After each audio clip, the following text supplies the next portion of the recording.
Hello and welcome to Tome of Uselessness. I'm Devin. I am Dan. And today we have a special guest. Oh, hi! I'm Tyler James Nickel. I also perform as Mr. Nickel around the greater Vancouver area and abroad. Hooray! Yay, I've done things. Yeah, excellent. And we're going to talk about those things, but first we're going to talk about things we like this week. Go down. Okay, first up here, I finished, it's Robopocalypse. It was a book by Daniel H. Wilson about the robot apocalypse. And it was really cool because I felt like it was really real world scenario as I was reading it. Then I found out, and then I was reading after about the author. He's got a PhD in robotics, and I was like, oh, okay, now it all kind of makes sense. Also been enjoying the Mad Max video game that came out a few years ago. Pretty cool. It's got a really cool aesthetic similar to the Fury Road, and you can kind of create your own movie moments, and it's a Mel Gibson-esque Mad Max, and he's badass just walking around and people attacking and just breaking them down. Nice. And then Bakano the anime, I'm on episode 10 out of 16, so almost done that. It is weird. It took me like 6 episodes before I started. It's all taken, does like non-linear storytelling, so it's all like jumping time frames, and it took like 6 episodes for me to understand like who's where and what's kind of going on. Almost done that. Enjoying that. Cool. Did you like anything this week? Oh, yeah. I didn't know how to prepare. You can say no. No, I hate think. everything. Everything's terrible. A book by one of my friends came out this week. I've just started on it, but it's great. Cool. It is called The Lady from the Black Lagoon. It is by Mallory O'Meara. Cool. And it is the true story and searching for the artist Millicent Patrick. I think I might have got that wrong, but I'm halfway there. But anyways, she is the one who designed the Gillman, the creature from the Black Lagoon. Oh, cool. Only that credit was taken from her by the patriarchy. She was also one of the first Disney female animators. Oh, that's wicked.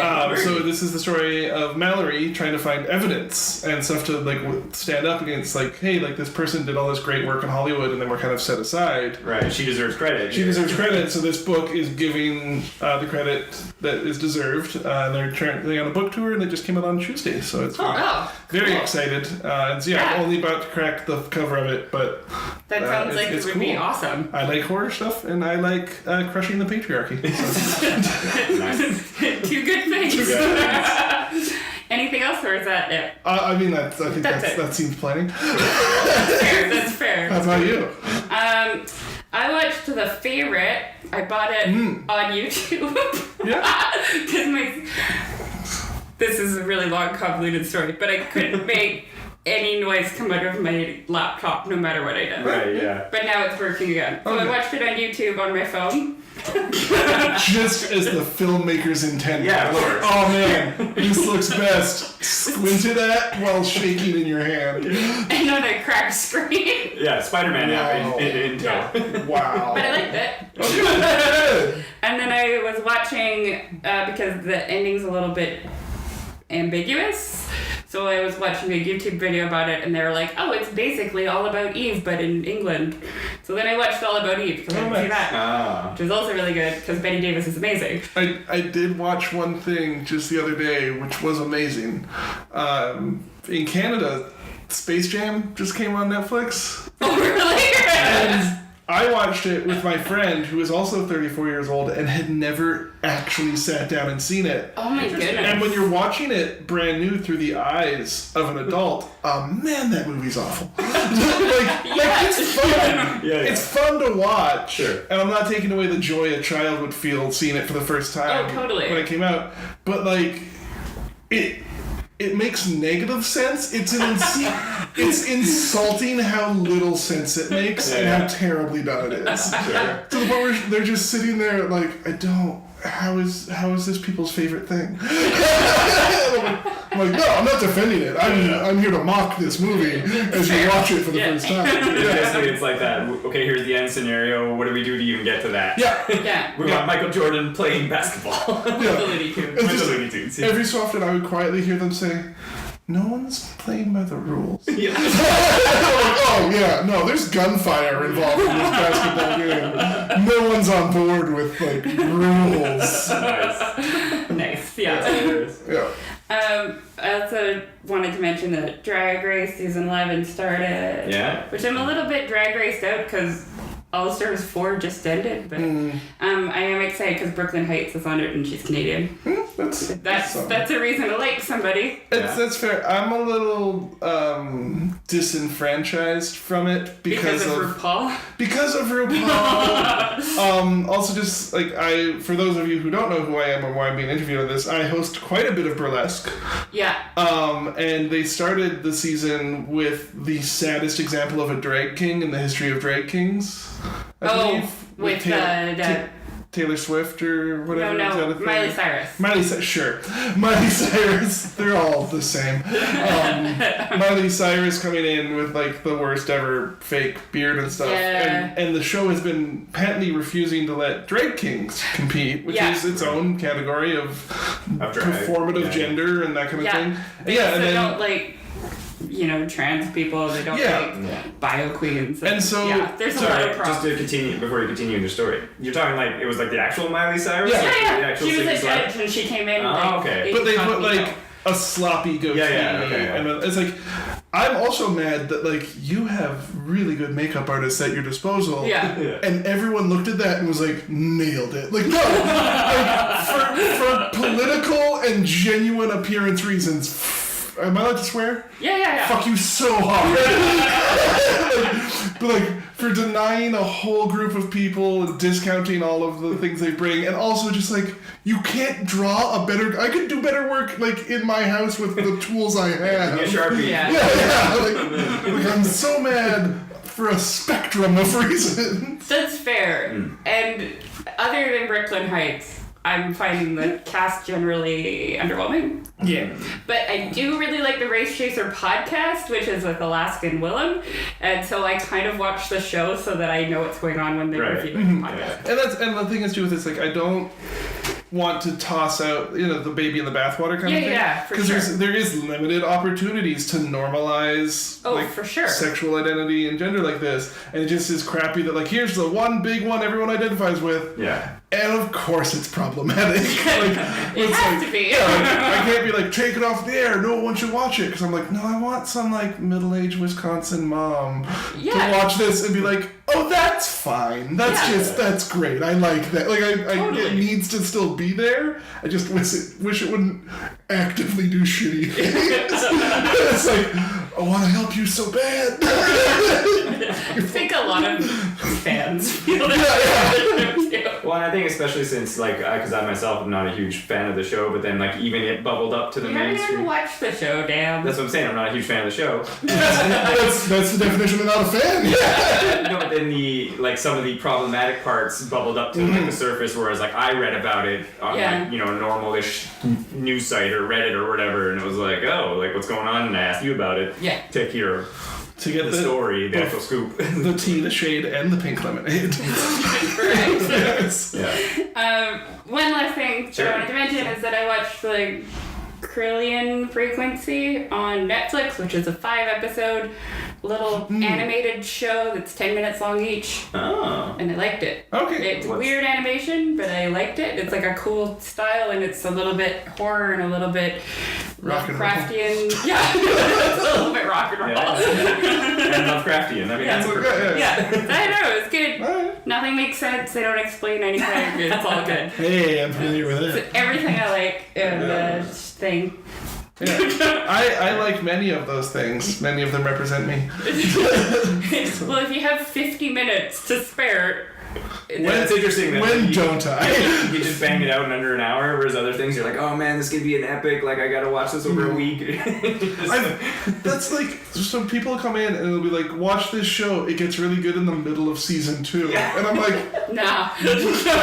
how do you think I'm living my life? Yeah. It's like slog through 20 hours of this bullshit, and then you'll kind of like it. Well, and that's one thing that we've talked a bit about briefly on it off air. Like it's like old pre-2000 and what, like pre-2010 episode. Like they had 26 episodes of a season in a show, and then now it's like 13ish, so it's like back then you were like, because I'm gonna like rewatch something, and then it's like, dude, this is so much TV. Like original Twilight Zone was 5 seasons, and I think over 300 episodes. Yeah, and I'm thinking something like Jeez. TNT or Yeah. X-Files. It was Like just you would watch it, there's like, no, like, there's a lot of TV they would trump in Yeah. before they were like, we're good. And now they're like, well, let's just take that budget for those episodes and put Yeah. it into 1/3 the amount of time, Yeah. but it's prettier. Yeah, Yeah. I'm fine with it, but it's just like, it's crazy how much television there is Oh, on some yeah, of these yeah. other shows. Oh, for sure. Yeah. Yeah. But anyway, that's not the topic. I'm derailing it. No, Sorry. we have topics. Sort of, I think. Alright. Yeah, I mean- it's a pop quiz. Oh, okay, cool. I Hey, hope you got the study material.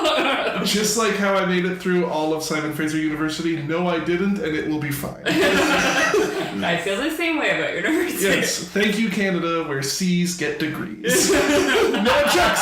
It's just a piece of paper. They don't put the mark on it. You don't really need to read. I do have I got my undergraduate in English literature, and you can't nice. tell how many of the papers I handed in. I'll put it on there. That's fair. All right, so we'll get into it. Yeah, sure. Yeah. Sweet. There's so many knives. It's a visual. I like doing visual jokes. It's good. On, audio medium. Yeah, I like pulling faces. But so you're Tyler. Hello. We actually met at the same time, which Yeah. was like 3,000 years ago Oof, yeah. at the world's smallest steampunk convention. Yeah. I had the worst beard for that. And I'll tell a story about that beard in a bit, but yes. Yeah, no, I remember that was the tiniest little steampunk convention. Yeah. I still have a pillow I bought from that. I still have your art that I Oh, bought. good, from yes. that. And I was gonna say, I don't remember the name of the mansion, but it was just behind a house. Yeah. And it was Yeah. just in Vancouver. In the backyard. Completely Backyard. unshaded in the Yeah. middle of Yes. summer. Oh, I was With- so sunburned. Yeah, just making a lot of pasty nerds get weird gear-shaped sunburns Yeah. from being a Yeah. steampunk con. I think it had a turnout of like 20 people. Maybe? Yeah. Yeah. Yeah, I was representing a comic book company I worked for at the time that just gave me a box of remaindered comics to just throw at people. Yeah, it was good. And then we're not. I wouldn't say we're super close, but I follow you Yeah, we're aware I of one lurk. another. On your Instagram. It's hard to be close to me. I'm gonna be like, this is real talk. Yeah. So like I've been living in the same apartment in New West for 5 years, and under 20 people have been inside of it. Like I don't socialize much. That's it's just, fair. I don't work, socialize I do, either. I work, I do shows. I like my space. That's fair. I talked to Dan Yeah. and Tony. I don't like interacting with people Yeah. unless I'm getting paid. I was going to That's say, the you thing. do Then it I for a love it. living. Yeah. Yeah. It changes things. But I lurk on your Instagram, and I think that you're probably one of the most interesting people Oh, on my Instagram, and one of the best dressed. the illusion is successful. The Instagram life in this video. I have had a very interesting, very lucky life. I You have do done lots of very cool things. I do lots of things where afterwards where someone tries to like how did you get to do that, and I have no answer that satisfies that Fair. question. Yeah. Which Made it brings happen. which brings me to that beard. So I want you to visualize the worst beard. You're almost there. So what it was sideburns all the way down, and then you get Yes. to like where either corner of the lower lip was, and I shaved the whole chin out, Right. and then a mustache, and I had previously just had blonde hair, so it looked like I had frosted tips. So frosted tips and a full, like, Victorian gentleman's beard. So I've got this style going on, and, like, I don't like having not a beard, Yeah. so I was just gonna grit my teeth and be like, alright, I'll grow back out, Yeah. like, it'll be fine. I've done it literally to be, like, steampunky, and I'm like, Yeah. this will be funny, forgetting how slow my beard grows. So I get this, and I had made friends with this musician, Skip Shirey, who I recommend highly. It's SXIP Shirey. That's actually why we talked. wasn't Yes. it? Yeah. I like Skip. I do art with Skip and for Skip. And he's magnificent. I highly suggest if you've got your pen and paper out and you're taking notes. Which they are. Totally, that's how people listen to podcasts. Yeah. Mom, Dad. Yeah. If you look up the song by Skip, Palms, as sung by Puddle's Pity Party. Oh, okay. It cool. is one of the most deeply beautiful songs. It Oh, is that's awesome. magnificent. So I made friends with Skip. I was doing art for Skip. And he messages me and says, Neil Gaiman is having an engagement party in New York City. I am allowed to bring guests. You are coming. Nice. And I said, that is very nice of you. I make negative money. I can't really weekend in New York. Yeah. But thank you so much for the offer. That's very kind. He's like, yeah. I'm not making this offer twice because that's impossible. Yeah. This is happening one time. I will see you in New York. And I was like, All right. guess I'm I'll make that happen. borrowing a bunch of money I can't pay back and going to New York. So I went to New York. I went to stayed in a reasonably priced hotel, and I went to the private penthouse engagement party of Amanda Palmer and Neil Gaiman, which was 3 floors, a couple blocks away from the Empire State Building of the penthouse Yeah. of this apartment. So I'm, again, keep in mind at this point, I'm a guy who is like a personal assistant in Vancouver. I make zero money. I have no influence on this community. Yeah. And I'm walking around and I'm just like, it's Neil Gaiman. Hey, the guy who wrote all the Lemony Snicket books. That's cool. He's hanging out. To Amanda Palmer, several musicians. That person is a billionaire heiress. That is fun. I do not belong in this room whatsoever. I just got to hang out with Skip and private concerts. First time I heard the band Walter Sickert and the Army of Broken Toys, which I again recommend highly. Okay. They are steam crunk, if you enjoy that. That sounds amazing. It's like an orchestra on a pirate ship, as best I can describe it. I would listen to Yeah, that. and as best I can describe Walter Sickert himself, he looks like the Muppet Dr. Teeth and like Dr. Yeah, Teeth yeah, yeah. from Dr. Teeth and Liquid Mayhem, except But no, that's just him. Except he's a human being. He's a uniform. So I was at this and I was getting all these photos and it was like really fun and there was a carousel on the rooftop with bubbles coming out of it because this is how rich people live. Yeah. And I go through the whole night and I'm with my partner at the time and at the end she's like, if only you didn't have such a stupid beard right now. And that's when I realized all the photos from that night oh no. have the worst beard. So that's why I don't post them super often. That's fair. Because my face is all the way red. Yeah. From just like stressful blushing of like I can't believe I'm here. Yeah. And just frosty tips and a beard and like a Value Village blazer on. And I'm just like, this was the best night and I looked maybe the worst I've ever looked in my life. No, you just look like eccentric to them. That's the thing. To them, They they're like, probably yeah, that's thought you fine. were an heiress. Yeah. Or an heir. Well, luckily I was handing out art of Skip at it, so they're like, Okay. oh, he hired a weirdo, that's cool. Perfect. Yeah, there was a guy doing like full body contortions, which I think you can find online as Bag of Bones. I like to plug everyone and everything. That's cool. While doing the show. But yeah, like full body contortions, there's professional models. There was a room that just had mermaids in it. Like people in mermaid gear. mermaid gear. Cool. That later, when they wanted to watch the concert, had to have muscle men who were hired for this purpose to pick them up, carry them, and lay them on a bed in front of the little concert in the penthouse. And again, it's just like, I don't. If someone later was like, "How did you get to do this?" I don't know, man. I did it. There's no earthly reason I was in that room. That's like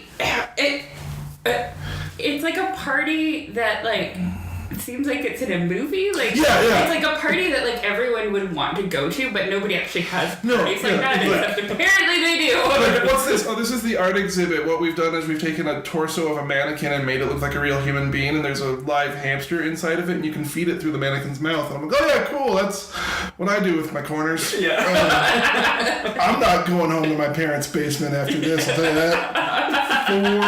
For sure. Nor did they drive me to the airport. That's what I know about today. All right.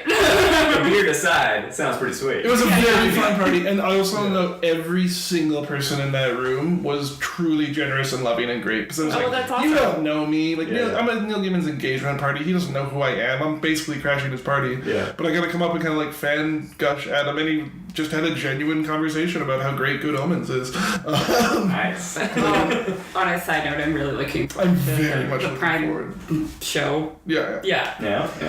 Yeah. But yeah, no, it was a very special experience. Which again, after I post pictures, like, how did this happen? I can't do the connect the dots.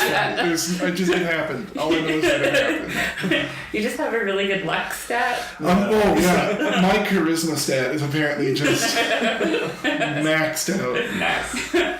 Because you do, like, you went to that party, but you also do cool things, like, every week. Oh yeah. Yeah. I host with the Screaming Chicken Theatrical Society. You Yes. can find it at screamingchicken.net. I'm gonna have to have a laundry list of plugs after this. As you can see, I'm designed for showmanship.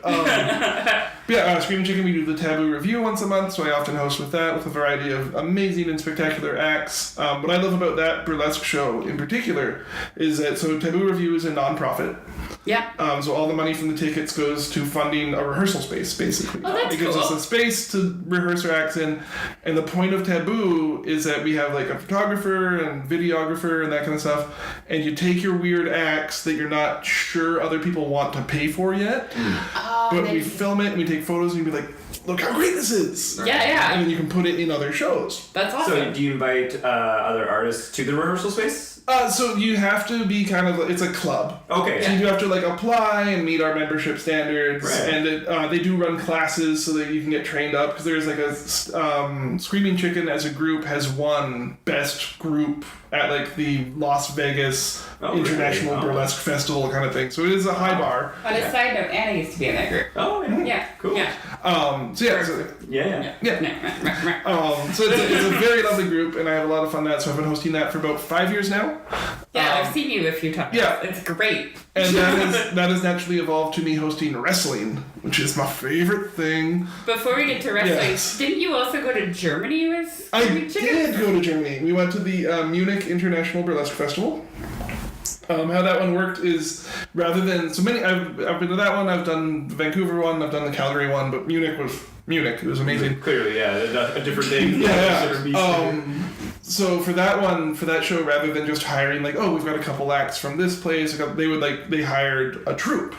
So it's okay, this night it's Canada night. We're doing this cool. one troupe. So I was the host for the troupe, and we had all of our acts. We did a few very Canadian-y acts. Excellent. I got permission from and performed the song "Canada's Really Big" by the Arrogant Worms. Nice. That's awesome. But I actually emailed them. I'm it was basically a karaoke track, but is it okay that I'm getting paid to sing your song? Yeah. And they're like, yeah. It's why are you emailing that us? sounds great. Because it's important. Yeah, no, totally. Yeah, credit where credit's due. Yeah. But it was very amazing, and for story, I don't know if you guys want a funny story about a thing on a podcast.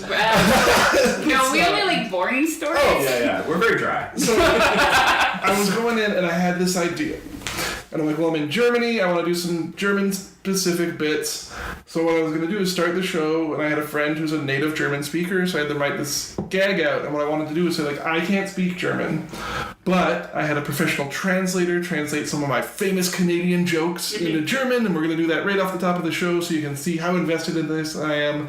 And the gag was going to be what I was reading out was from the translator about how I didn't pay them. And that I'm a huge jackass, but the rest of the people in the show are very good, and you should applaud them. But whenever I'm on stage, just be ambivalent towards me. Be German. Yeah. So I had this all written up and stuff like that, and it never occurred to me to practice. I was because I was going to read it from the sheet. I'm I don't have to. So it was right before the show, and we have some German stagehands on site, and I'm hey, before I do this, I'm going to read this out and just tell me if I'm not really clicking on a lot of the words. Going. So I read the whole thing out, and it's quiet for a moment, and he goes to me, he's I want to be very clear on what I say next, so it is not offensive but helpful. You speak German like you have had the head injury. And I'm I speak German like I have brain damage? He said, yes, brain damage. He said, when you do accent in English, it's okay. But no. And he took the sheet from me and just put it down. And I was guess I'm doing a new start. went really well. We had 3 standing ovations. Oh, that's awesome. From Germans, which I was very proud of. Yeah, so we did like our end, everyone stands, they clap, we're like, that's great. We go off stage and this booth guy runs back, he's like, they want an encore. And I'm like, yeah, but it's a burlesque show. We don't. Yeah. We left it all out there. He's like, can I play music and you all just come out and dance? And we're like, yeah. Let's do that. It sounds great. So we played the music, a bunch of us just came out, like, shake what we got. Another standing ovation. Cool. Go back. Everyone changed into their street clothes. We're coming back out. And they waited for us to come out in our normal clothes. And another, like, yeah! Like rambunctious round of applause. And I'm like, well, now I can't perform other places. I only perform for Germans. Yeah. No. They were the most polite, to the point where later, so I made a joke in Munich. I toured Munich a couple of days. I wanted to write jokes about it. It's a beautiful city with a lot of history, some good, some bad. Germany. Everywhere. Yeah. But yeah, I went to their palaces and it was fantastic. And I made a joke about how oh, I love this town. You know what you guys need is like one more clock tower. Because the other day I turned my head like 5 degrees and I didn't see one until I hit 6. Just like slap another one in there. That'd be great. And like 2 days later, I get a message from an audience member. And they're like, the joke about the clock tower, why? Like, well, in Vancouver, there's like 2-3 like public clock towers that are very visible. And Yeah. he's like, oh yes, there are many more here. I can see how that would be jarring. He's like, that is quite a good joke. And I'm like, took a day and a half that we got there, buddy. You have to analyze it a little more. My other was just politely like, this has been troubling me. Why is this a source of amusement for you? That's adorable. That's great. Yeah, no, so I've been very lucky to be with that group. It has been run by a phenomenal group of people, and it's got like an actual board of people who do it, who have elections every year, and it's got... Oh, that's cool. I didn't know that. Yeah, so it's actually like a functional not-for-profit, not just like the name not-for-profit. Yeah. We are registered not-for-profit. All the money for it is going towards supporting the art that it is creating. So That's super awesome. So yeah, that's why I love that one a lot. That's always great if something can cycle itself like in that manner. It's just like you're helping people, but you're also kind of doing your thing, getting it going. That sounds great. It's awesome. literally like for the love of the game kind of thing. Where it's like anyone coming in there, no one's making money off that show. Sure. But you can use it, like I've used clips for like performing at festivals or doing that other, like it's just, I do a lot of photos from a lot of talented photographers at it. Are my profile pictures all the time. And they're awesome. And so then that led into Glam Slam? Glam Slam, yes. So Glam Slam is professional wrestling burlesque. I have not seen this yet. I keep meaning to go and then it's always sold out. It is, as of this recording, I believe sold out for May. Wow. Yeah, I had sold out somebody months in advance. Came in the store and they're like, I'm going to Glam Slam in May. It's a Star Wars theme. I want to be drag Darth Vader. I look forward to this. I will help you with all of that. Every word in that sentence was pretty awesome. Yeah. Let's do that. Also, just not officially Star Wars theme, but it is on May the 4th. Okay, so, cool. It's gonna. We're not gonna let people down on that. Yeah. I will do something. No Star Wars. Star Trek. I do have a screen accurate Riker cosplay.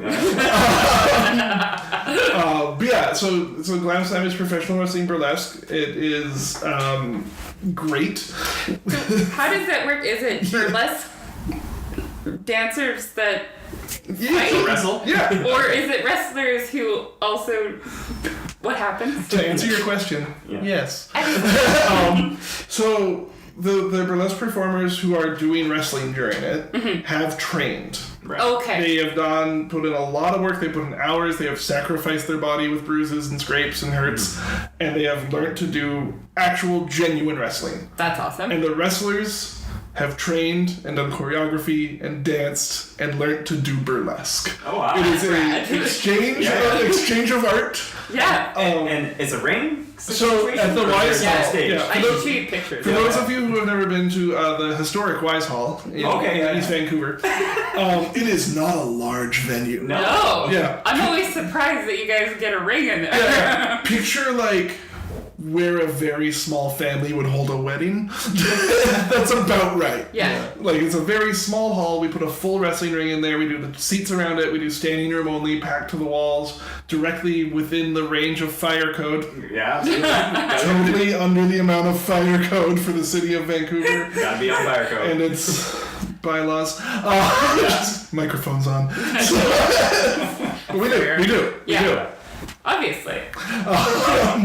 Yeah, so we got the full wrestling ring. I come out in my full outfit. I got my own theme song and everything for Mean Mr. Nickel, the nicest mean man in town. Yeah. And we do. It goes between wrestling, burlesque, wrestling. So the burlesque is performed in the ring. Oh, so it's awesome. burlesque in the rounds, Yeah. which is very cool. The wrestling is done there too, and we try to make it as genuinely weird as possible. Excellent. That's a good theme. So for one of them, we did drag queens versus Queen Victoria and Queen Elizabeth with Freddie Mercury as the referee. Nice. Awesome. And that was our Yas Queen Queen Queen match. That's excellent. Yes. We did Time Traveler Tag Team, which was 2 cavemen versus 2 robots. Excellent. Which was one when a full T-Rex came into the ring and did a flip. Yeah, like just stuff like that. One of our bad guys in it, our resident bad guy for that show, is Dwight Privilege. Nice. Who comes and tries to gentrify East Vancouver away from the show. And then his sidekick is Czech Wellington. Who comes in as well. So yeah, it's pure spectacle. It is madness. We have not had to poster for about the last 5 of them because it just sells out. Yeah, that's going to be my question. It's just, like, did you not... Or is it there's no way to get into a bigger venue? Because it's clearly, if it's popular... In Vancouver. Well, that's what I'm saying. Yeah. Like, it must be, like, nigh impossible to get something. It's an interesting issue on local shows, and we are very lucky to have a few of the venues we have. We've got, like, the Wise Hall, we've got the Fox Cabaret, people do stuff at the Rio. Yeah. Like, we've got a lot of small rooms around. There's Little Mountain Gallery up on Main Street. I think that's the name of it. It's up there. It's great. So there's all these small venues, but the issue becomes the medium venue. Yeah. Because is there a medium venue? There's not a super good... There's, like, an extra medium, if that's a term. Like, it's the brunch of medium and large venues. Okay. Right. Like, there's something in between there, but the problem then becomes we're selling out the small venue. Yeah.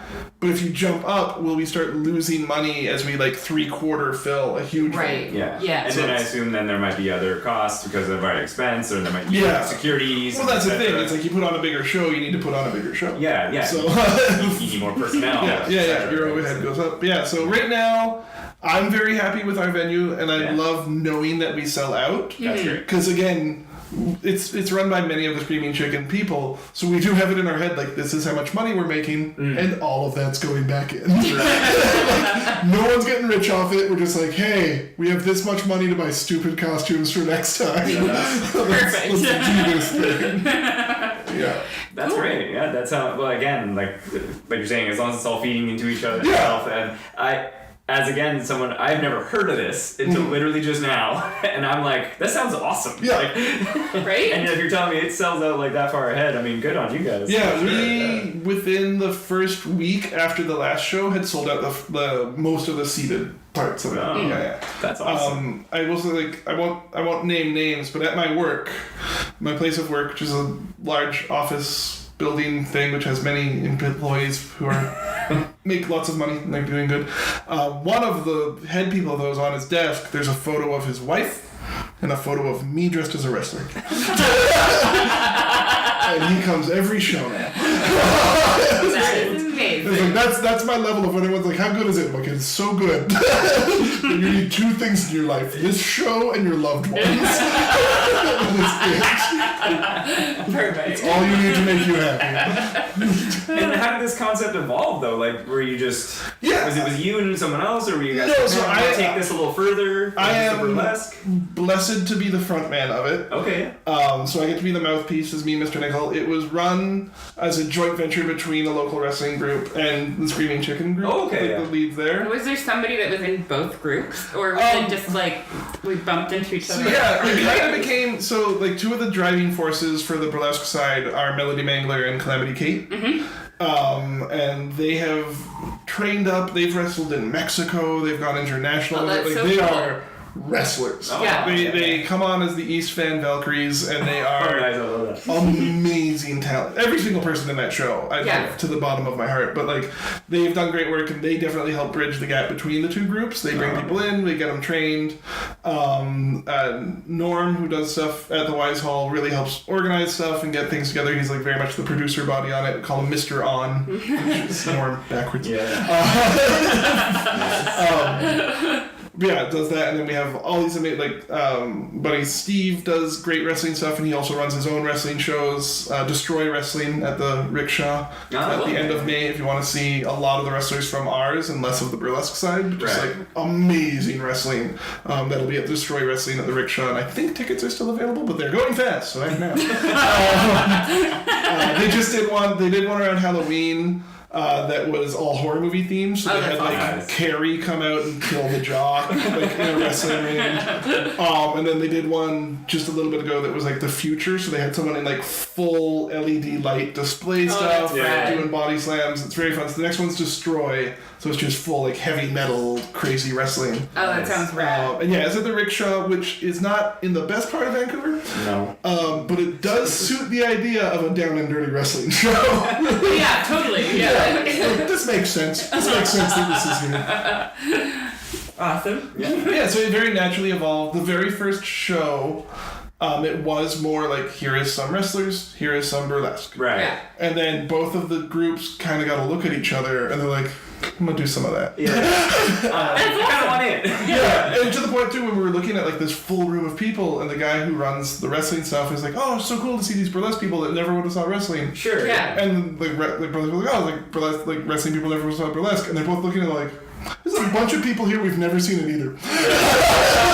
This is the one thing they've been waiting for. Yes. We've Yes. tested the market. It's such a good date night because everybody's sexualized. Yeah. So like, Awesome, yeah. guys are wearing tiny short shorts, ladies are wearing next to nothing. We Yeah. have every gender body type represented that we can. We are trying to be very inclusive. That's awesome. Because that is, again, something that I love about the community is that we try, like, this is, we are weirdos. We're carny Yeah. folk. Yeah. We want someone who doesn't feel that they have a home and be like, no, it's been here. It's here the whole time. Welcome. Yeah, so I've been more actively mindful of like coming out and saying like guys, gals, and non-binary pals. Like let's that's awesome. yeah, like I want everyone in that room to know that when I shout "fuck you" at them, what I mean is I love you. But it's coming out real hard, fuck you, because I'm a wrestler host and I get to say something like that. Yeah. And it is the best therapy to scream obscenities at a stranger's face I bet. and have them applaud you. Thank you. Yes. Like, oh, sign me up for this forever.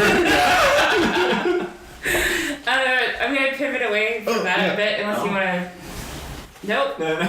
All right. See you later. Oh, okay. No, you've done some voice acting, right? Okay. Okay. No, that's fine. Or do you not want to talk? I can talk about it. I would love to talk about it. I have been in some fascinating things. Yes. So I'll start.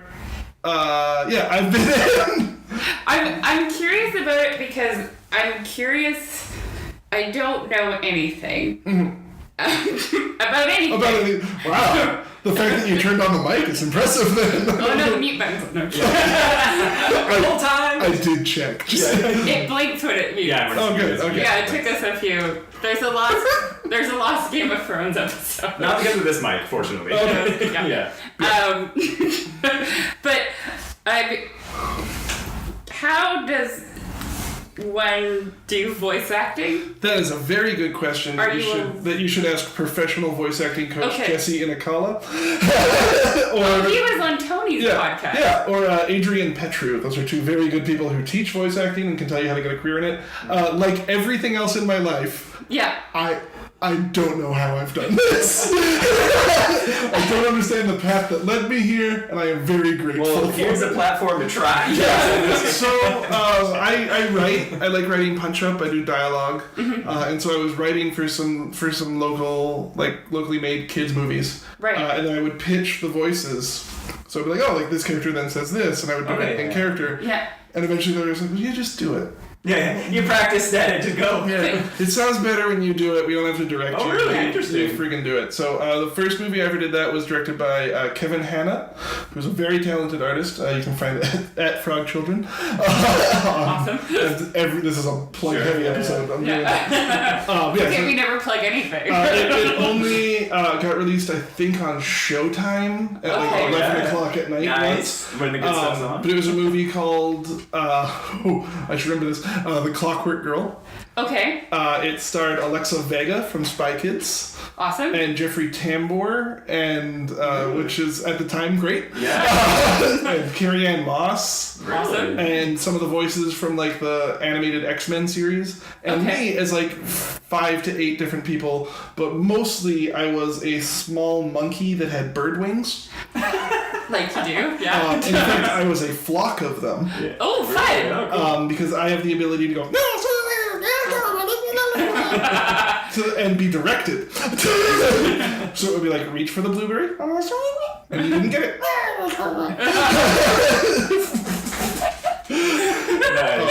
That was awesome, but I got to do motion capture with Alexa Vega, who was a very lovely and kind person. Oh, cool. They're very good, and we did quietly sing Repo the Genetic Opera while sitting on the couch next to each other, which is highlight. Yeah, fair. So from that company did several more movies, and I would appear in each of them as I did punch-up writing for them, so I would write some stuff, and then they would toss me a character, and that was kind of our back and forth on that. So I've been in 4 movies with Christopher Plummer. Awesome. And in 2 with Mark Hamill. Yeah, that's the one that stuck out. Yeah. To me. Yeah. And in 2 movies with Jeffrey Combs, which I very much. Yeah. Doug Bradley, Ron Perlman, a lot of horror royalty. Yeah. Who I have no doubt do not remember doing those movies. But if you're looking for them, it's called Howard Lovecraft, and it's a trilogy. Oh. So it's Howard Lovecraft and the Frozen Kingdom, Howard Lovecraft and the Undersea Kingdom, and Howard Lovecraft and the Kingdom of Madness. And it is a trilogy of children's films based off the work of H.P. Lovecraft, where I play his father who had escaped from the insane asylum. Which in real life... This sounds awesome. Yeah, in real life, H.P. Lovecraft's dad was in the insane asylum for syphilis. Yeah. So I play his syphilitic father, and I'm most heavily featured in the second one, if you're looking for the prime territory for my impression of a syphilitic. This sounds like the oddest project. Who pitches like Lovecraftian children's stories? Well, it started out as a comic book by Bruce Brown. Okay.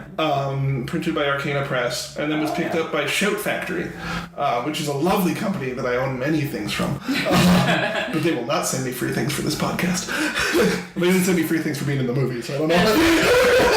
I don't think anyone's ever going to send us free things. It doesn't hurt us from asking. That request brought to you by Mountain Dew Baja Blast.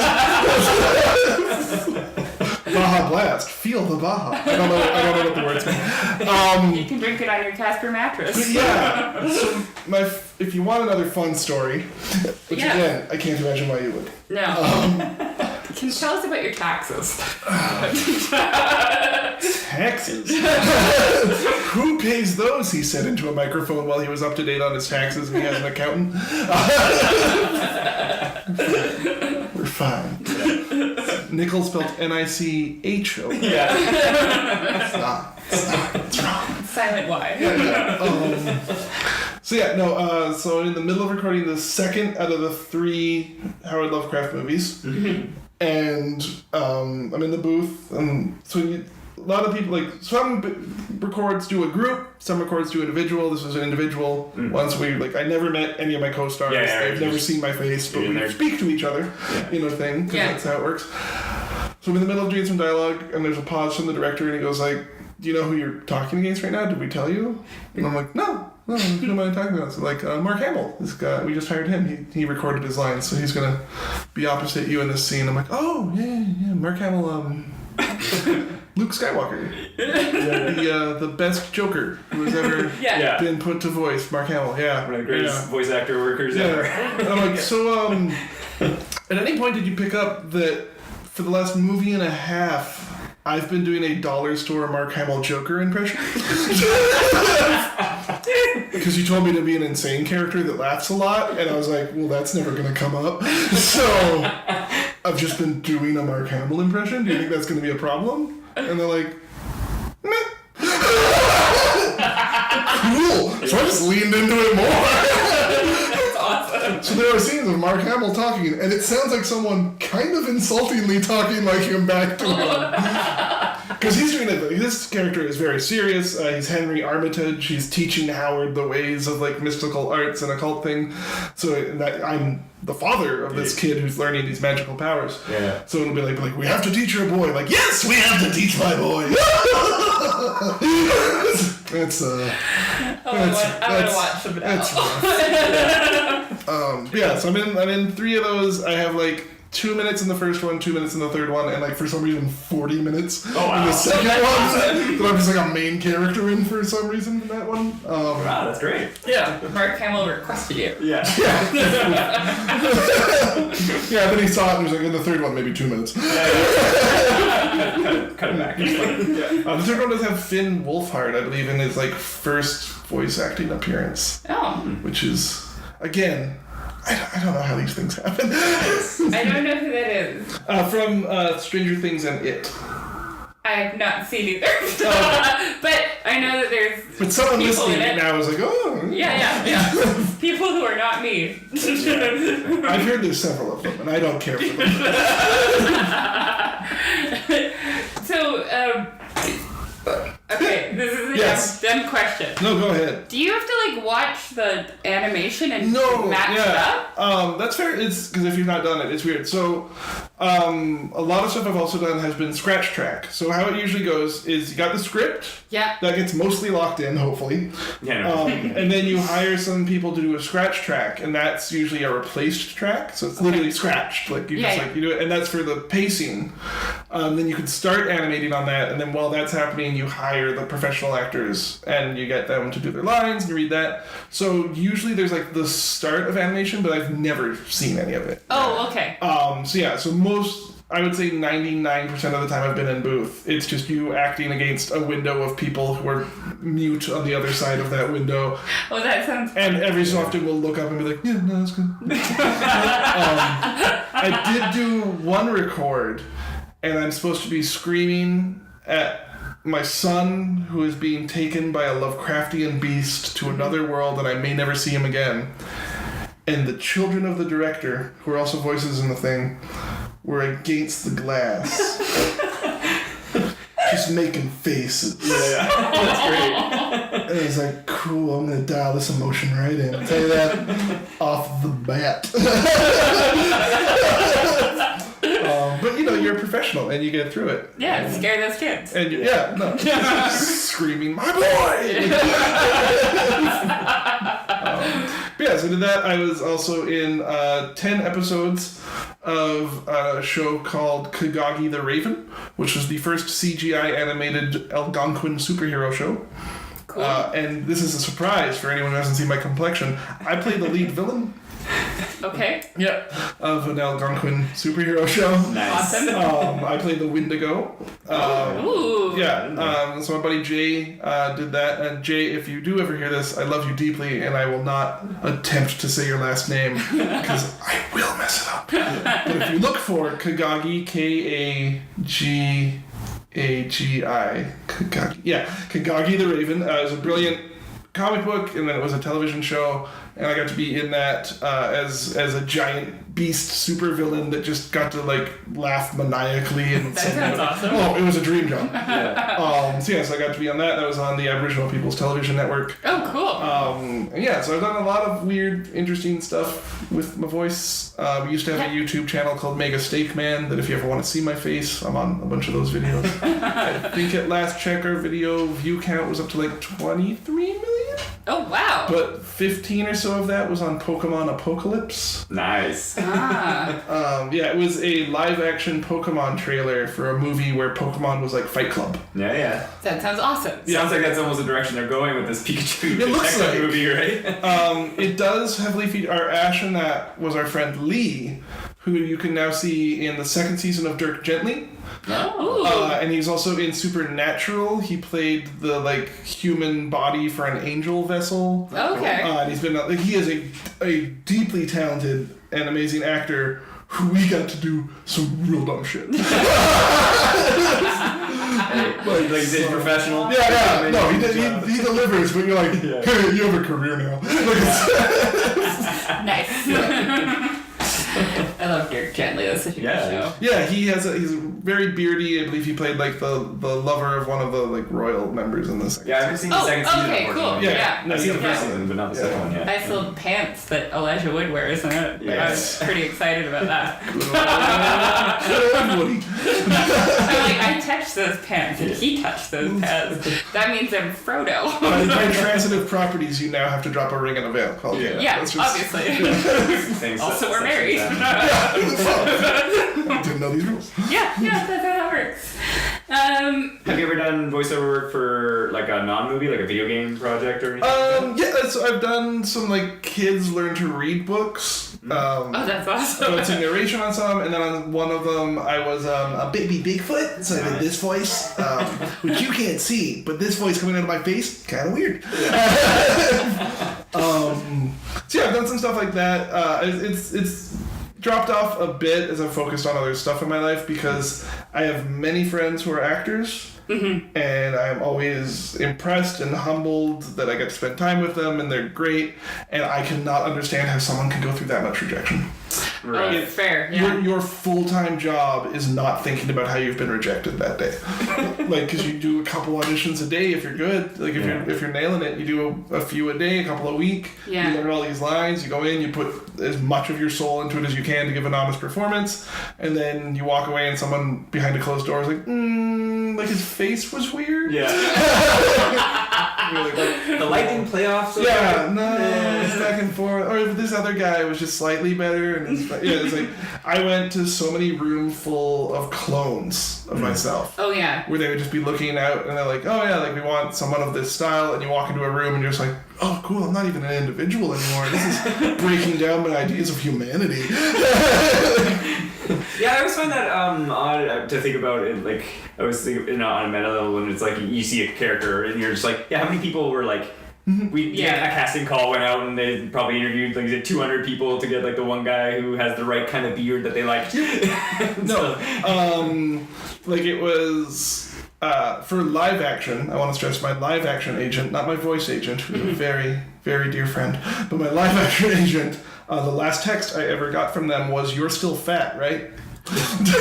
And I responded, "Whatever they're looking for, I'm probably not that much fat." Yeah.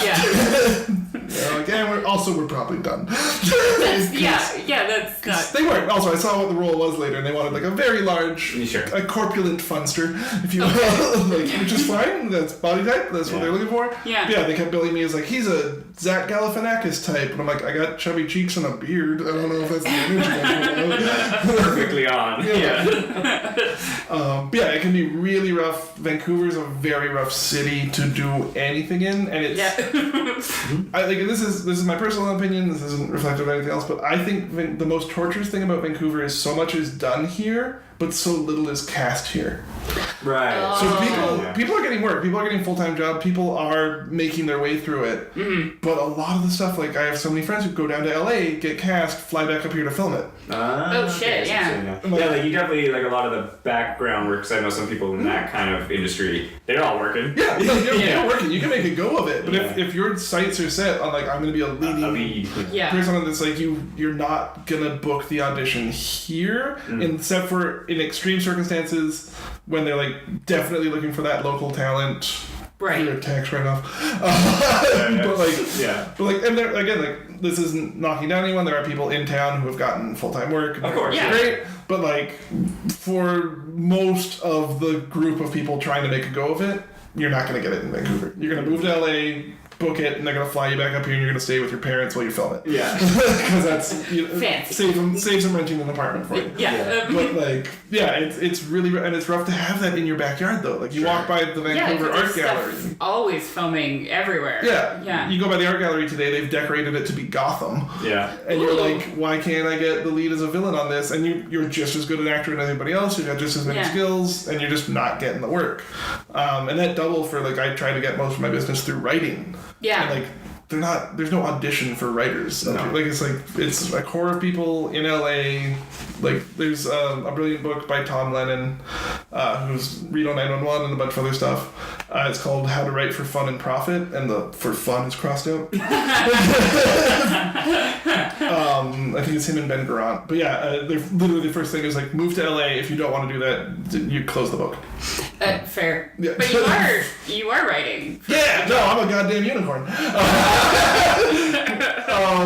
My full-time job is writing for video games. I write for some video games, dialogue, other video games like bios, names of crystals and arenas and stuff like that. I write full-time using my English degree and my pop culture knowledge. And again, I can't help anyone else who wants to do that because I don't know. Yeah, did you just like... They literally made this position, and then I was the first person to fill it in this company. Oh, nice. This job did not exist before I had this job. Cool. And my friend Cynthia was very instrumental in helping me get in the door for that. Yeah. And like spotted talent and brought in a friend. And then luckily I had experience in the field. I've written for Plants vs. Zombies Heroes, cool. mobile app with Kevin Hanna from earlier. Again, like I make connections. You I try just to know keep everyone. People. I know everybody. I know a lot of everybody. That's awesome. Yeah, cool. Yeah. So that's my full-time gig. Like that's what I came from before I was in this room talking to you, was writing names for crystals that superheroes come out of. That's super awesome. It's not bad. I can't super complain. Yeah.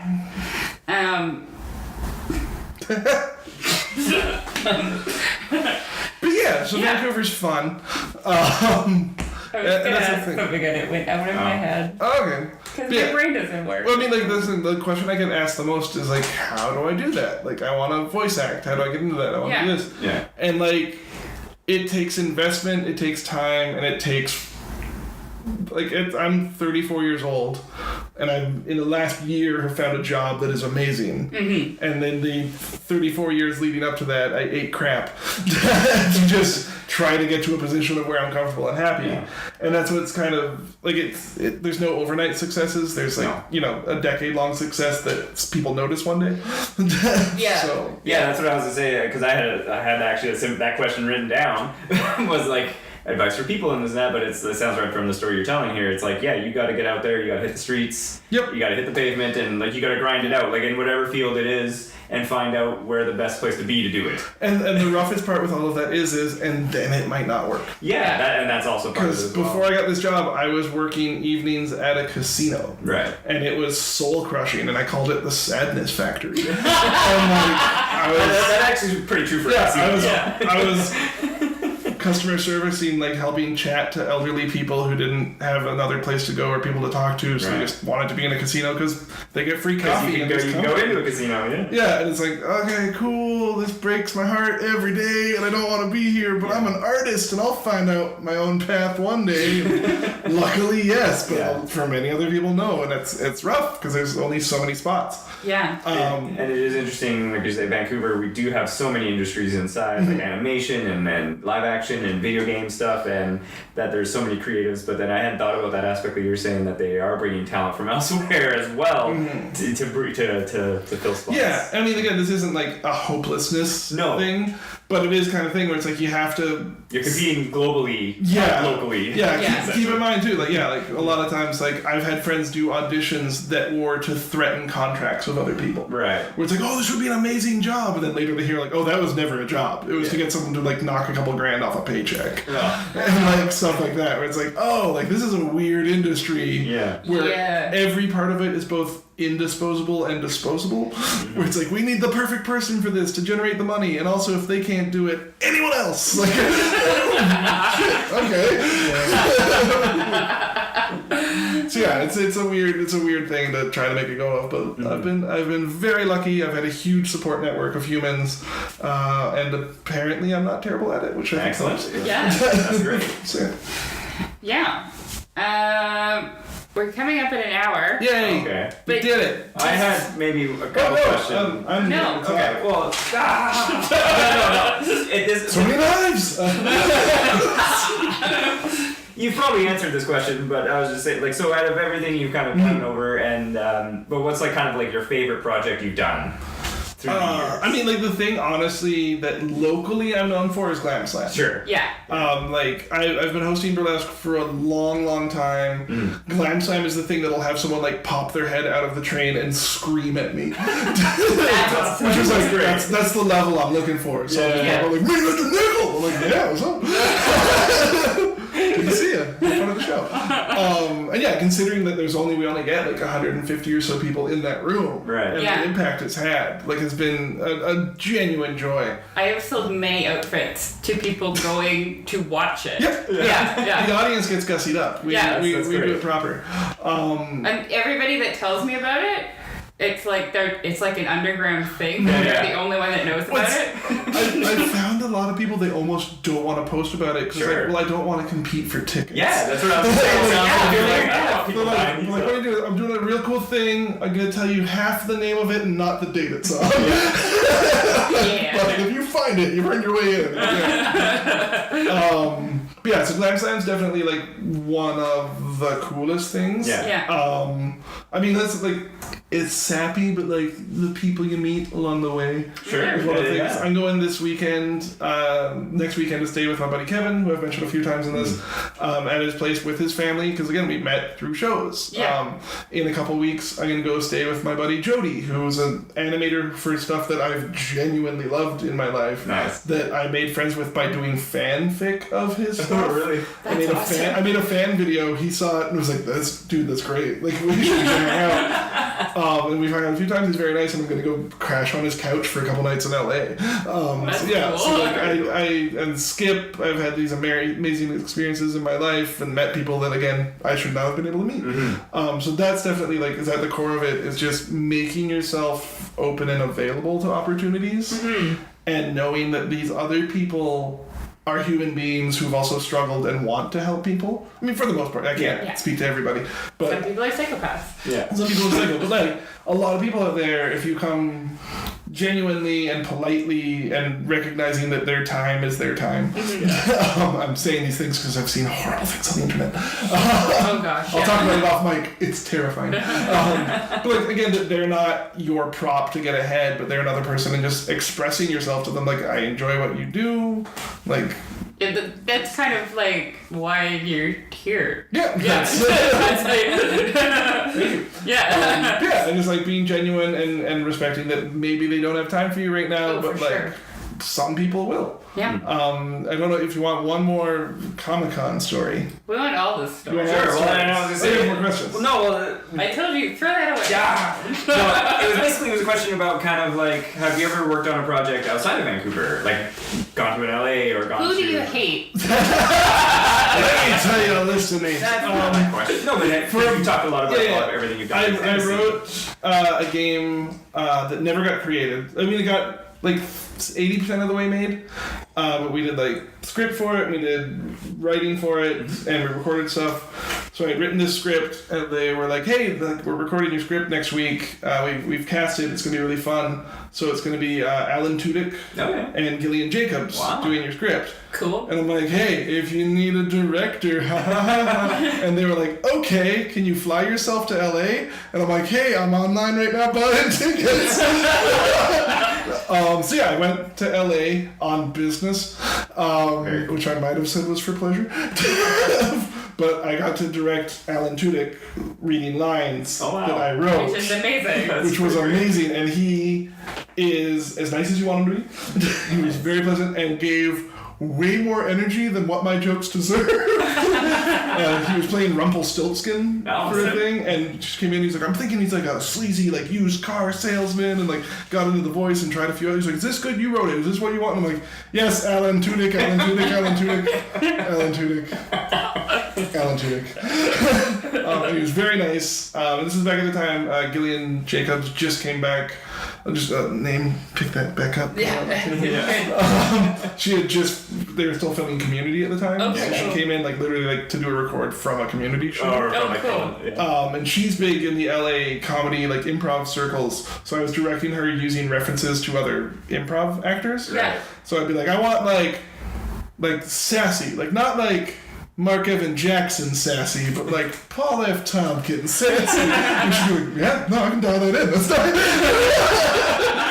So that was definitely one of the most out of body experience of just how am I in this room doing this thing right now?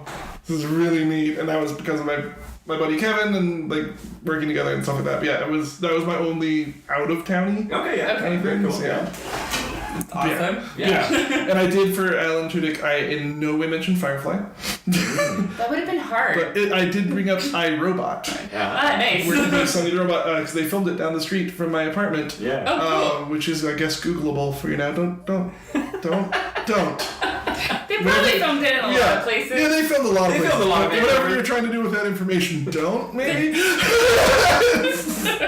You now have 12 stalkers with our fans. Yeah. 2 of them are my parents. Yeah. They're nice people. Yeah, so They'll that was probably a fun hour time. Cool, yeah. But I can tell you the nicest celebrity I've ever met in my whole life. Yes. So I was at San Diego Comic-Con promoting the movie stuff I was in and running a booth for the whole time, which, by the way, if you get the opportunity to, on your own, run a booth at San Diego Comic-Con for a whole week, consider instead just putting a nail through your foot. I was gonna say consider not. And, or bring a cardboard stand. well, the important thing is, while you do that, if you could stay in a hostel that has no functional shower. Oh. It's the best, because it's San Diego and you're in a suit. Anyways, not to put any shade on anything, but dude, come on, a hotel? So I'm on the floor and I'm trying not to fan gush at people too much. And the usual thing I've been doing when it's a celebrity is to really hang a hat on the oddity of selfies and autographs. Mm-hmm. So I will say, can I take a moment to prove that I stood next to you to people you haven't met? And they'll be this weird, but yeah. I guess we're both aware of what's going on. Yeah. So I did that to a couple. I got Eugene Merman and H. John Benjamin, and they were very patient and very nice. That's awesome. And they let me do this. And there was one celebrity I ran into. This was the only one where I lost the ability to form human words. And they were on their phone, and I'm like, I'll just wait politely. I was there before. That is one thing, if you can be at San Diego Comic-Con before they open doors, that is amazing. I was about to say, that was great. That was a very much highlight. Yeah. I walked the empty floor. Yeah. And grabbed as much swag as I could. Just would go up to the booths all sheepish, no, I won't have time to come by later. That shirt sure looks nice. Oh, well. So I have an Evil Dead shirt. The producers were very nice. So there's this one actor, and I'm standing near him, and it was Doug Jones. Doug Jones is a very, very talented actor who wears a lot of prosthetics and things. He was Ape Sapien. He was the Fawn in Pan's Labyrinth. He was one of the gentlemen in he was Billy in Hocus Pocus. Right. Oh, nice. Yes. That's awesome. Yeah, Billy Richardson. So I'm waiting for him to be done talking on his phone. I'm just going to politely walk up, hello, Mr. Jones. I'm a big fan of your work. If it's not too much trouble, I would like a selfie. That's what's in my head. Yeah. So I walk up, and I just laugh real hard.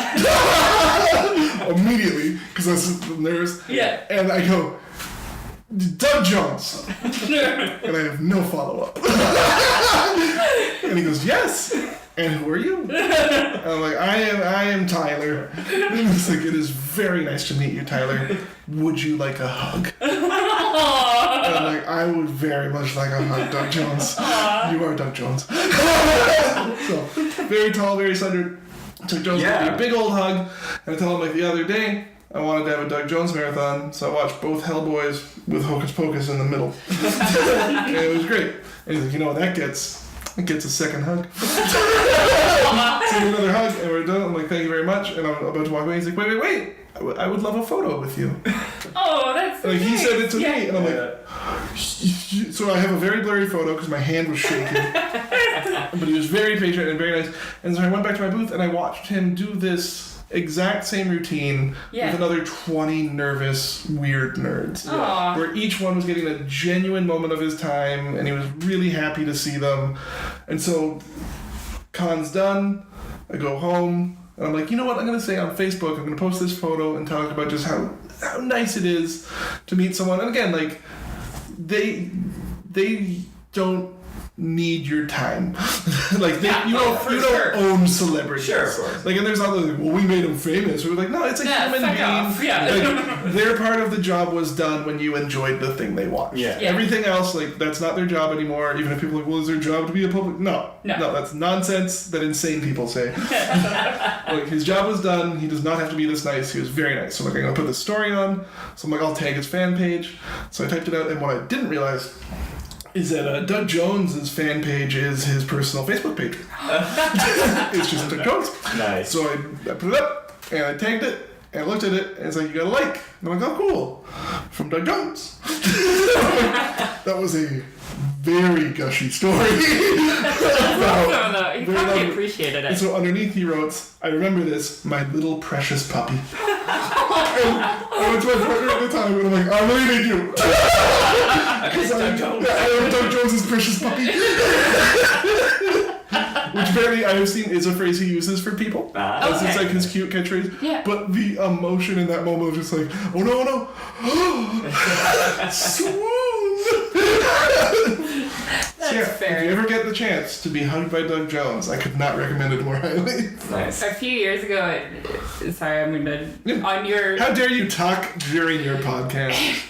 A few years ago at Fan Expo, Stan Lee was there, and I was there setting up, and he walked by my booth, and I freaking spazzed out, and I called my dad, and I held the phone up as he walked by.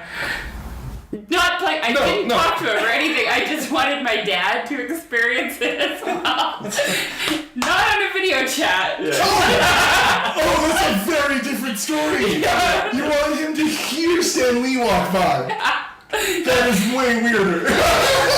In my head, it was like a video. Like, No, just yeah. Oh, that's so much more adorable. But yeah, that was my like, yeah. I did meet Stan. I worked on a project that he was working on. I probably could not have met him because I was. By met him, I mean I spent 4 seconds in his facility. Yeah. Sure. But I was wearing an ascot and a vest, and I got to budge in a line and go through, and I was sitting down and he went like, Dapper Man! And I'm like, well, that's for forever. That's my name now. And I have a photo of me smiling next to it, and it's literally me at the end of forever. With my arm around him, and I'm just like, thank you again for anything. He's like, yeah, don't worry about it. And it's just like, he did like, Stan had a lot of issues going on with the people around him. Yeah. And he probably shouldn't have been pushed to as many, because like at some point it's like it's he's a human being. He has his own agency. But it did seem sometimes that he was like pushed out like a showpiece. Oh, for sure. Yeah. But there was no pretend to the joy he had when interacting with fans. That's awesome. It was he loved that people loved him. And It's also like you hear, because it reminded me very much like you don't hear nightmare stories, but you hear some people are just like rise above, like John Barrowman famous maybe, right? Like I almost spilled your lunch on him, and he was pretty cool about it, and like we could see him interacting with his fans. He's there till like everybody's had a chance to meet him, and like till the end and stuff like that. So it's always great. And like you said, it's like we don't own them, but it's like interacting with them, and people want to meet them. And Although I did like when Carl Irwin walked by, and he was just frowning. Yeah, he did like dread frown, like he was doing his dread walk across, and I'm like, Carl Irwin rules. I don't want to make this like a 2-hour podcast, but I have a John Delancey story that involves Carl Urban. It's probably at this convention. So John Delancey, for those who don't know, is Q. He's also a character on My Little Pony. I'm not going to pretend I know the name, but people love that, and that's fine. Yeah. But yeah. Rainbow Sparkle. I think he's like a dragon who's got different parts to him. Oh, okay. Like an antler. Rainbow Dragon Sparkle. I I'm not going to demean the whole fandom of a group of people who are passionate, but yeah, sure, shit all over the bronies. In all fairness, I don't know anybody's name in any show. You know what? I name them whatever I want. I take it back and bless your heart. But yeah, so I was at the convention, and I don't normally do the autography thing. I even lately have been trying not to do the photograph thing. I've been trying to have it's a moment. Yeah, you got because I've met a couple like people who are sports stars. Yeah, you always and you're kind meet of just them like in the bank. yeah, or you're like, oh hey, I really like your stuff, and you move on. Yeah, and I think that almost to them you can kind of see like a little pressure off, and they're like, oh, okay, I don't have to like wonder how I looked in some stranger's photo that is definitely getting posted on every single social media they have. Yeah. Like, because it's nice to have just that little human moment. So, and again, the autograph thing is weird because it's like literally pay money to say that I stood near you and you scribbled on this. Yeah. But John Delancey was at this convention, and I was like, I have a CD copy of Spock and Q. Okay. Which is a really interesting. It was Leonard Nimoy and John Delancey, and they had these two spoken word plays they did that was Q and Spock having arguments about humanity. That sounds kind of interesting. It's very fascinating. Yeah. So the first one is them having an argument. The second one is them having an incident where their personalities swap. So it's Leonard Nimoy being all cocky and weird, and John Delancey being very logical and straightforward. It's a very fascinating thing. So I'm like, I got this. I'll get it to sign. We'll see. And they showed up, and he had no lineup. It's a Vancouver convention, and they're not always populous. So I'm like, I'll walk right up. It's $30. It'll be nice. Just say hello. I got like a second here where I don't feel like I'm holding up anybody. So I'm like, I'll say hi, say I appreciate his work, get out of his hair. Yeah. So I walk up, I put it down. I'm like, I would like to pay money for you to sign this so I can show it to people and say you signed this. Goddamn weird kid. He's signing it, and he glances over, and waiting for Carl Urban is a few dozen people waiting for Carl Urban to come out. And this is quite a few years ago. And so he kind of leans over to his helper person and is like, who the hell are they waiting for? And sees Carl Urban. I don't know who that is. Cupid from Xena, obviously. Yeah. He plays Bones in the new Star Trek. He's like, why would I watch the new Star Trek? He's like, fair enough. He's like, he plays Judge Dredd, and it's like, again, like, I don't know. He's like, oh, he's in Lord of the Rings. And the helper reaches over to the table, takes one of the photos, hands it back to John Delancey. John Delancey stares at it and goes, oh, the one with a beard. Well, that's cleared up. And hands it back to him. And I'm like, I just want to say this right now. That was what I paid for. I'm claiming this moment as the $30 I just spent, because that was spot on. He's like, glad you got your money's worth. Awesome. Oh my god. But it's still the one with a beard. That's cleared up. Yeah. And it's just his poor helper genuinely like, I got this. I know something wrong. No. Why would I watch this? Obviously, the only role he's done Cupid that matters is Cupid, yeah. Xena. Yeah. I'm a big Xena fan. I'm a big Joxer the Mighty fan, but I hear that Xena was on his show. That's fair. I'll accept that. Okay, I think we should probably wrap it up. Oh, okay. Unless you want to talk more. No, I mean, obviously want to thank you for coming down. Oh, thank you. On the show. I really appreciate it. Yeah. You can find me online. Yes. At Dork Zombie, DORK Zombie. Perfect. Awesome. And then if you find my personal Facebook page, if you could not. Yeah, fair. Fair. Just You can find me on Instagram. Instagram's, honestly, there's better posts on Instagram. Do you do than the Facebook. Twitter? I don't. Oh, fair. I have a Twitter. If you find my Twitter, you'll find that I've used it a couple times for contests. Yeah. And to try to show Paul F. Tompkins that I've drawn him. And Awesome. I'm going to be honest, it's kind of sad. And obviously, since it clearly doesn't need any plugs, but so the Glam event is sold out. Glam Sam for May is sold out. What's the next one after that? It's usually every 3 months. Okay. So follow Glam Slam on Facebook. There you go. And then we post the tickets usually a day or before or after the show. Okay. And then they sell out immediately. Right. We try to have them on sale during the show so that I can tell people at the show to buy it out. My goal is to sell out the show while at the show one day. That's Nice. awesome. That's when we know we can probably do a bigger venue. Yeah. That's fair. So get on it. Cool. And when's your next taboo? When does this go out? Next week. Next week? Is it Okay. next week? Yeah. Yeah. I don't know anything. Well, the listener doesn't know the time. We'll edit all of this out. We won't. No, yeah. No, this is all in. That's Oh, how it yeah, works. 'cause what day is it? Today is the 7th. Which is a Thursday. Yeah. So, okay, yeah. The next taboo review will be March 23rd at the Wise Hall. Awesome. And I will be hosting that one along with Cookie Craven. Oh. And it is going to be a hell of a show. I like that name. Yeah. And that person is great too. Oh, awesome. So it works out. I don't know them, but their Yeah, name is very... you would enjoy Cookie. They also sometimes read or write for Content Warning, Okay, cool. which is a local show that I have never written for. But it does feature erotic stories read out by hilarious people.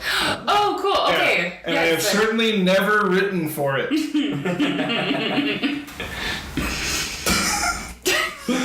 I think I made that very clear. Yeah, totally. Well, I'm gonna wrap it up then. You can find us on all the things.